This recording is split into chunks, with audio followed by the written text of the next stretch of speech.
ফাউন্ডেশনের ছাত্র। আমার নাম উজান মাঝি। আমি এখানে আপনাদের সামনে একটি ছোট্ট প্রজেক্ট তুলে ধরেছি, যেটি নাম দেওয়া হয়েছে বোতলের মধ্যে জ্বলন্ত ধূপ দিলে সেটি বোতলের ওপরে সার্কেলের জন্য গোল হয়ে বাষ্পে মিশে যায়।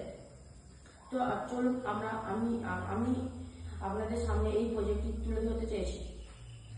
প্রথমে একটি উপকরণ হিসেবে একটি ম্যাচিস বা দেশলাইট আর ধূপ নিতে হবে। প্রথমে এই ধূপটিকে জ্বেলে নিতে হবে।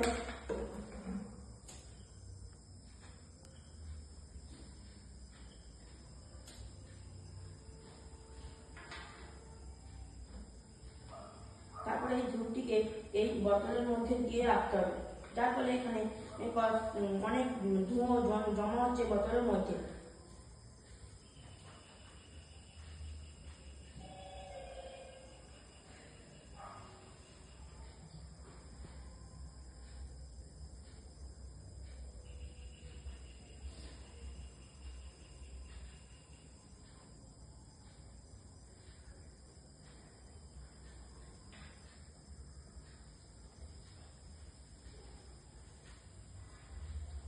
ধোঁয়া ভর্তি হওয়া চলছে না, আমরা এবার চলুন দেখা যাক কি গোল হয়ে।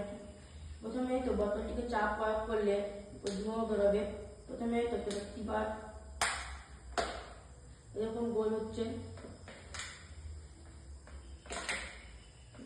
এরকম গোল গোল বোতলের ওপরে মুখের জন্য সেটি সার্কেল হয়ে উপরে উঠে যাচ্ছে।